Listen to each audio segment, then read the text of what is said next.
So the first thing we're going to start off with then is thinking most generally about how to analyze philosophical questions in the abstract. So when you're presented with a question for your essay, it can often be quite difficult to think of, how exactly am I going to kind of approach this and try and make sure I'm planning my answer in the most effective way. So one of the things that I want to emphasize to you guys is the importance of picking up on specific words in the question that you're given. So this is important in any kind of subject that you're going to be studying, but it's particularly important in philosophy. So why is this the case? Particularly important because keywords in philosophy can often be really ambiguous. So it can admit of multiple different meanings, and that's going to change how your approach to the essay is going to work. So to take an example, we have this question here. Is belief in free will compatible with belief in modern physics? So this is a classic question in philosophy that is pivoting between these ideas of determinism versus free will. This is something that philosophers have been concerned about for hundreds, if not thousands of years. So in terms of how to give a good answer to this question, it's important to recognize that that's going to hinge on how we understand free will. So we're probably going to all have a kind of intuitive concept of what free will means, but it's important to note that we might be thinking of different things when we're thinking of free will if we don't spend some time kind of defining what we mean. And so strong responses are going to try and avoid this ambiguity and try and avoid misinterpretation whereby people misunderstand each other by thinking of different concepts. Instead, strong responses are going to try and consider a range of possible definitions. So a good response to this essay that we've seen here is going to think about which definition of free will is going to be most appropriate. How can we understand it in a few different ways? And how's that going to affect our answer to the question? So now we're going to think about our question in particular. So this question here, should I be held responsible for what I believe?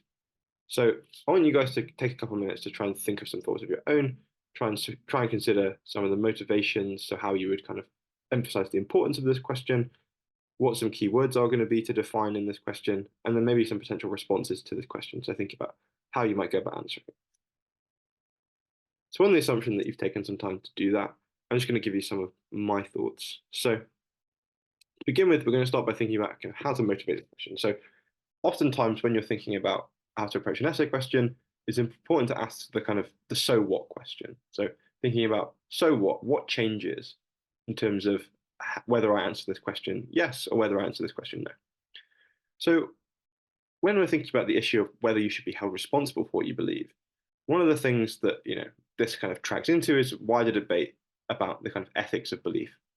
And it's important to kind of set standards of what counts as acceptable beliefs. So some people might say that you can't be held responsible for what you believe at all, in which case it seems like that's good to know because it means that belief is this kind of domain of life which is free from ethical constraints. It means like that you can believe effectively what you want to believe and nobody can tell you otherwise.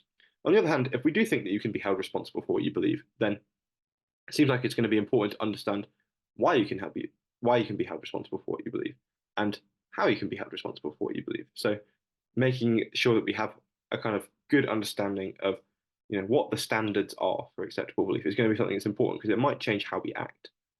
So if we think about cases like misinformation or bad ethical beliefs, these are going to be cases that seem like paradigm cases where we might want to hold people responsible. So if we think that somebody has a radically poorly informed belief about something like the effectiveness of a vaccine or a certain medicine, then maybe we might want to hold them responsible for that belief because it seems like by not responding to the evidence in a proper way, maybe they've done something wrong, they failed in some way, whether that be kind of moral or epistemic.